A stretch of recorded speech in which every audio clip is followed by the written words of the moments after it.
And now, it's time for another Dice Tower review with Tom Vasel. Hey folks, today we're taking a look at Fabled Fruit. This is by Friedman Fries, who likes to name any of his games with multiple Fs. It is from both his own company and from Stronghold Games. This is a game in which you are collecting fabled juices, and you are using, shockingly, fruit to do so. But this has been advertised as introducing a new concept in gaming, the Fable game. And I was told this is only the first Fable game. There will be another one forthcoming. Okay, so let's take a look at the game and this new Fable system.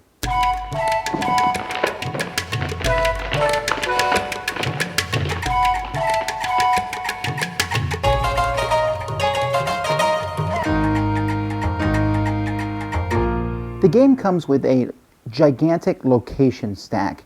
In this stack are 59 locations, and there are 4 copies of each. You keep them in order, and you're going to put the first 6 out on the table, so there's 4 copies of each of them out here. Each player is going to pick an animal. The animal doesn't matter, at least at the beginning, and you'll take one of these cardboard shapes to show that that's you, and then you have a wooden one to move around on the different locations. There is a deck of fruit cards, which is made up of 5 different fruits: bananas, grapes, strawberries, coconuts, and pineapples. This deck will be shuffled, and 2 of these are given to each player. On a player's turn, they're going to move their animal to one of these locations.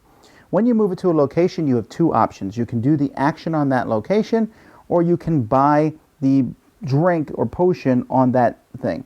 So here's the magical potion or the magical drink on this thing here. There's a number on it, which is 1. That's not points or anything. That's simply just to show you it's number 1. And to buy that one, I need 3 pineapples and then 1 wild, 1 of any fruit. This one needs 3 coconuts. This one here needs 1 of each. Now, when a player goes somewhere, they can take the action or they can buy the potion.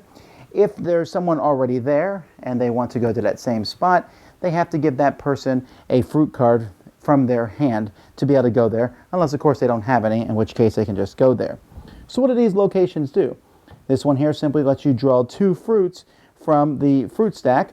This one here, you can give a banana to someone else who has to give you 2 cards from their hand. Here, you draw a fruit from the stack, then you pick someone else who has to give you 3 cards, so you get 4 cards in total, but then you give 3 cards back to that person. Here you place the fruits from your hand face up on the table, and each person can take one, and for each one that's taken by somebody else, you get to take 2 cards from the stack. Here you can discard any number of cards from your hand and redraw up to 3 cards. And here, take unique fruits. You can start flipping cards over from the top of the deck, and you can stop anytime you want and take them. But if you ever draw the same card twice, you have to put them all back. And there I just drew 2 grapes, so I lose them all. So that's how that works. Now, when you buy one of these fabled juices, so let's say I go to this location and I pay a pineapple, banana, coconut, strawberry, and grape. I take it, put it in front of me, I have a fabled juice.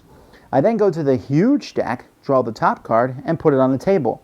If it's not one of the stacks, which obviously it's not, I start a new stack. This one lets you discard 2 pineapples from your hand to draw 5 fruits from the stack. And this one is just 6 wilds. Okay, so then let's say later on someone buys this one. Then we draw the next one. Well, this stack is already out there, and we'll keep going, and then this stack is built. Then the next one comes out.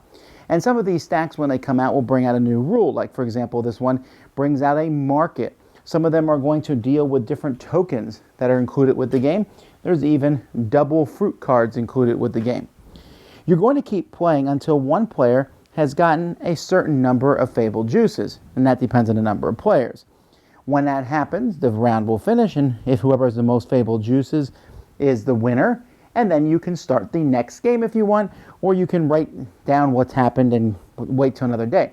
If you do start the next game, you're going to start with these cards. All the fabled juices that were bought over the course of that game are gone from your game. So you'll start with, let's say, for example, this and this and this and this and this had been bought. And so now we have some more cards. Some of the 8s are out, and some of the 9s are out, and there's maybe 1 10 out. This would be your stack for the next game. And then maybe the next game more are bought, more are done. And you're going to keep going. You can play games until you get to 59. And so there's all sorts of cards in this deck, and they're all going to do various things.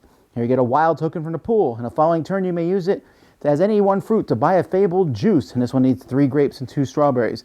And none are too complicated, but in case they do seem overly complex, there is a Fabled fruit glossary where you'll be able to go through this and it will tell you exactly how each of these cards works. Many of the cards have a signpost on them, which means if you can't do the action and you go there, you simply draw the top card from the stack. And there's other rules that will come into play, but most of the time they're grouped in just different sets of cards. Now, of course, you can reset this anytime you want. You can go back and just take number 1 through 6. You're not getting rid of these cards or anything, but it allows you to play multiple games in a row, and each time you play, you have a different grouping of cards out there, and then the next time you get together, you can start from those grouping of cards. And eventually you'll be on, card 41, and there probably won't be any 1s left at that point, but maybe there will be. That's all up to you. Anyway, you can, decide who wins each game and they're the winner, or you can go over time and give a certain number of points to the person who wins each game, because each game takes about 20 minutes to play. Either way you decide, whoever has the most points or whoever finishes the most Fabled juices first is the winner. So let's first take a look at the game itself. The game itself is fun. It's just a very enjoyable, lighthearted way of just, basically you go to a spot, collect some fruits, go here, collect some fruits, go here, turn the fruits in, get the Fabled juice. And as time goes by, the market shows up, fruits that give you discounts, different ways to steal from people. And so they're just different actions. It's a very simple game. It's a game I could play with my parents. It's a game when people come over. And it's the kind of game that when you're done playing, you're like, oh, you won? Great. Boom, let's shuffle up and let's start over again. And we have the same cards down here, and they're going to change as time goes by.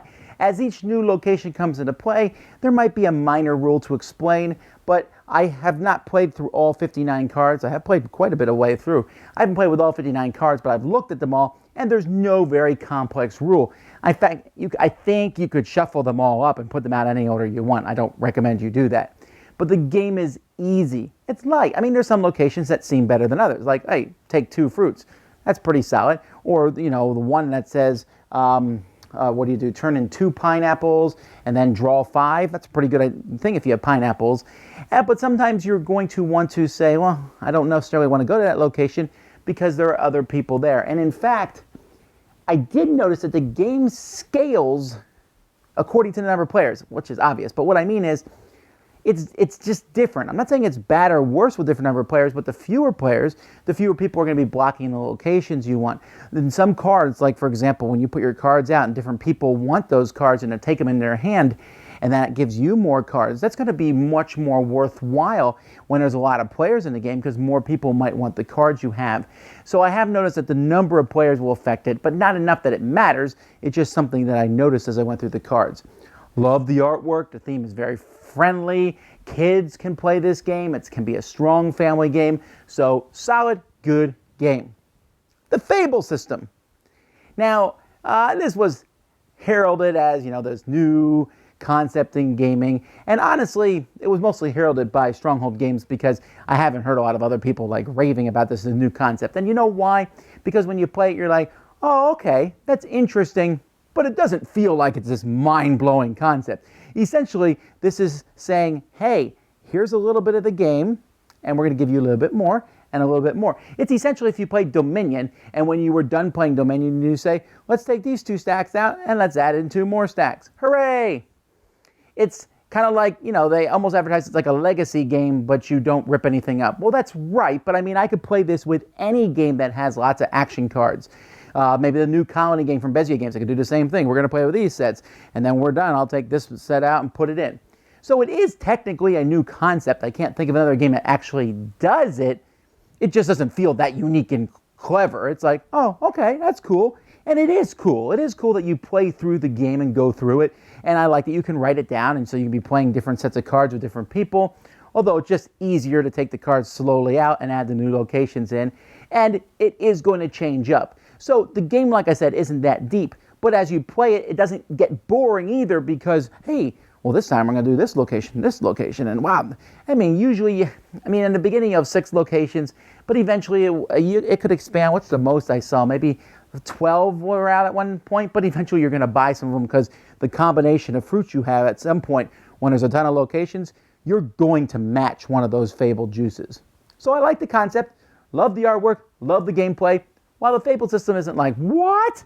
It's still like, oh, that's a nice idea. I like it. It allows you to play through and have a narrative. And I don't know how many games. I think they said like 15 games gets you through all the cards. Maybe less than that, I don't know, or maybe more. But either way, when you're done, you can start back at the beginning again, and it doesn't really matter. So it's a very light but entertaining and intriguing collect resources to turn them in, and I think it's going to appeal to a lot of people. Dice Tower Judgment approved!